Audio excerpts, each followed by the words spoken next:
Hello everyone, welcome back to Saranya Murugavel vlogs. இன்னைக்கு வீடியோவில் Pooja vessels ஈஸியாக சிம்பிளாக எப்படி க்ளீன் பண்ணுறது அப்படிங்கிறத பார்க்க போகிறோம். ஸோ நான் every Thursday puja vessels clean பண்ணுவேன். ஸோ இந்த விளக்கு பார்த்தீங்கன்னா திரி ஃபுல்லாக எரிஞ்சு ரொம்ப கரியாக இருக்குது. ஸோ இதை ஈஸியாக ரெண்டே பொருள் வச்சு எப்படி க்ளீன் பண்ணுறதுன்னு பார்க்கலாம். வாங்க வீடியோக்குள்ளே போகலாம். எப்போவுமே பூஜை சாமான் க்ளீன் பண்ணுறதுக்கு முன்னாடி அதில் இருக்கிற எண்ணெய் பசை, இந்த கருப்பாக இருக்கிற கரை எல்லாத்தையும் டிஷ்யூ வச்சு இந்த மாதிரி க்ளீன் பண்ணி எடுத்துருங்க. இப்படி நீங்கள் க்ளீன் பண்ணும்போது அந்த எண்ணெய் பிசுக்கு இதுலேயே போயிடுறதுனால வாஷ் பண்ணுறதுக்கு ரொம்ப ஈஸியாக இருக்கும். பூஜா வெசல்னு இல்லைங்க, எந்த ஒரு ஆயில் அதிகமாக இருக்கிற ஐட்டம் நீங்கள் க்ளீன் பண்ணும்போதும் அந்த ஆயிலை டிஷ்யூ வச்சு நீட்டாக க்ளீன் பண்ணி எடுத்துட்டிங்கன்னா வாஷ் பண்ணுறதுக்கு ரொம்ப ஈஸியாக இருக்கும். அந்த எண்ணெய் பசையும் சீக்கிரமாக போயிடும். ஸோ இந்த மாதிரி இந்த விளக்கு, தட்டு, இது கூட சில சாமான்கள் நான் வச்சுருக்கிறேங்க. பூஜை ஐட்டம் எல்லாத்தையுமே எண்ணெய் பிசுக்கு இல்லாமல் இந்த மாதிரி க்ளீன் பண்ணி நான் எடுத்து வச்சுட்டேன்.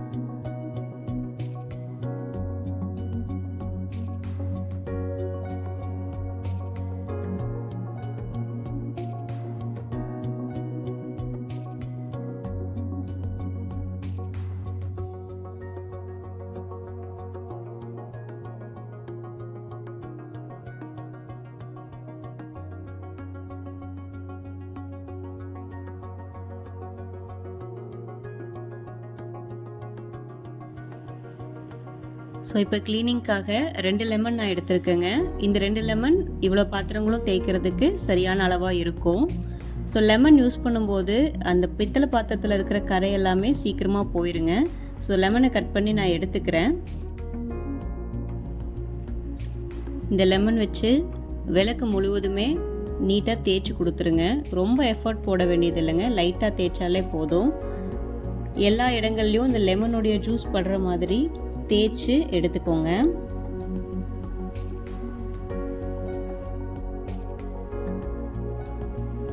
நான் இதுக்கு முன்னாடி கடையில் வாங்குற பீத்தாம்பரி பவுடர் தாங்க யூஸ் பண்ணிட்டு இருந்தேன் வெசல்ஸ் க்ளீன் பண்ணுறதுக்கு. ஆனால் அது எனக்கு கைக்கு அலர்ஜி ஆகிறதுனால என்னோட அம்மா இந்த ஒரு மெத்தட் எனக்கு சொல்லியிருக்காங்க. ஆனால் இது எனக்கு ரொம்பவே ஈஸியாக இருக்குங்க. கிட்டத்தட்ட இந்த பாத்திரம் எல்லாமே ஒரு 15-20 நிமிஷம் டைமில் ரெகுலர் பாத்திரம் விளக்குற மாதிரி சில்வர் பாத்திரம் விளக்குற டைம்லேயே விளக்கி முடிச்சிட முடியுது.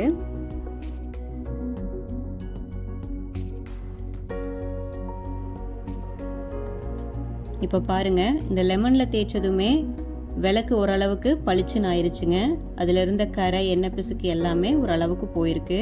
இப்போது இந்த டைமில் பாத்திரம் கழுவுற சோப்பு விம்பார் நான் யூஸ் பண்ணுறேங்க. விம்பார் எடுத்துகிட்டு ஸ்டீல் மஞ்சி, ஸ்டீல் நார் எதுவுமே நான் யூஸ் பண்ணல, ரெகுலராக யூஸ் பண்ணுற ஸ்க்ரப்பர் எடுத்துகிட்டு ஸோ இந்த மாதிரி தேய்ச்சி கொடுத்துருங்க. ஸோ விளக்கு ஃபுல்லாகவே ரெகுலராக பாத்திரம் கழுவுற மாதிரி தேய்ச்சி கொடுத்தாலே போதுமானது. ஸோ சிம்பிளாக இப்படி கழுவும் போதே இந்த பாத்திரத்தில் இருக்கிற எண்ணெய் பிசுக்கும் போய் விளக்கும் பளிச்சுன்னு இருக்குங்க.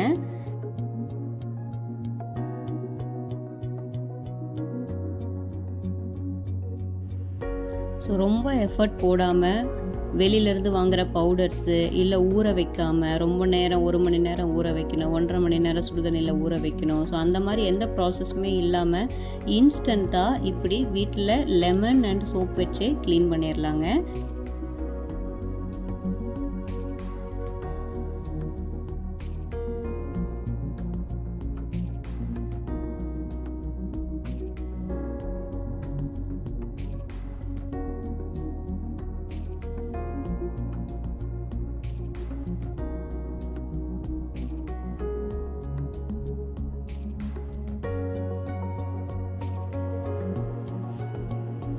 இப்போ இந்த விளக்கை நல்ல தண்ணி வச்சு க்ளீன் பண்ணிக்கலாங்க. சால்ட் வாட்டர் யூஸ் பண்ணாதீங்க, நல்ல தண்ணி யூஸ் பண்ணி க்ளீன் பண்ணுங்க.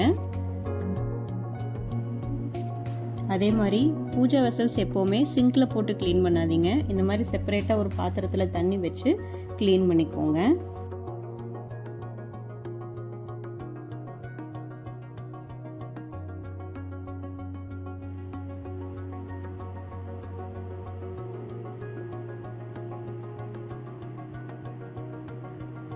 இப்போ பாருங்கள், விளக்கு முதல்ல எப்படி இருந்துச்சு, இப்போ எவ்வளோ க்ளீனாக இருக்குன்னு பாருங்கள்.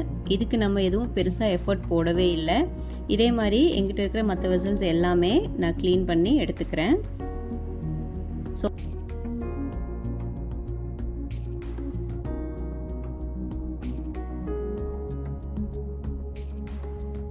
உங்களுக்கு தெரியணுங்கிறதுக்காகவே இந்த வீடியோ நான் ஃபுல்லாகவே போட்டிருக்கேன். எல்லா பாத்திரத்தையுமே எப்படி க்ளீன் பண்ணுறேன்னு. இந்த மாதிரி மைனூட்டாக இருக்கிற மெட்டீரியல்ஸ் எடுக்கும்போது டூத் ப்ரஷ் இருக்குது இல்லைங்களா, டூத் ப்ரஷ் வந்து யூஸ் பண்ணி க்ளீன் பண்ணுங்கள்.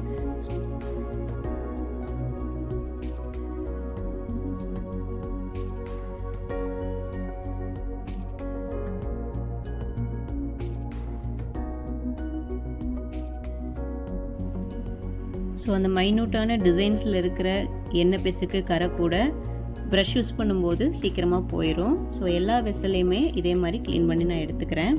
ஸோ இந்த மெத்தட் வந்து நான் ரெகுலராக யூஸ் பண்ணுறேங்க. இதே மாதிரி ஈஸியான மெத்தட் உங்களுக்கு ஏதாவது தெரிஞ்சிருந்தால் அதையும் கமெண்ட்டில் ஷேர் பண்ணுங்கள். அந்த எக்ஸ்பெரிமெண்ட்டும் பண்ணிவிட்டு நம்ம ஒரு வீடியோ இதில் போஸ்ட் பண்ணலாம். இந்த மெத்தடையும் ட்ரை பண்ணி பாருங்கள். எப்படி உங்களுக்கு அவுட்புட் இருக்குது அப்படிங்கிறதையும் எனக்கு மறக்காமல் கமெண்ட்டில் சொல்லுங்கள். ஸோ நெக்ஸ்ட் வீக் வந்து எனக்கு லெமன் சோடா பற்றி சொல்லியிருக்காங்க என்னுடைய நெய்பர்ஸு. ஸோ லெமன் சோடா வச்சு க்ளீன் பண்ணி அதோட எக்ஸ்பெரிமெண்ட் எப்படி இருக்குன்னு பார்க்கலான்ட்டு இருக்கேன். அதோட வீடியோவையும் நெக்ஸ்ட் வீக் நான் உங்களுக்கு போஸ்ட் பண்ணுறேன்.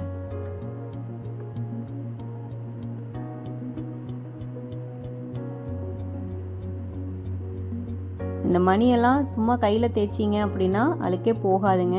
இப்போ எவ்வளோ நீட்டாக சீக்கிரமாக போயிடும். குயிக் டைமில் நம்ம ஈஸியாக வாஷ் பண்ணி எடுத்துடலாம்.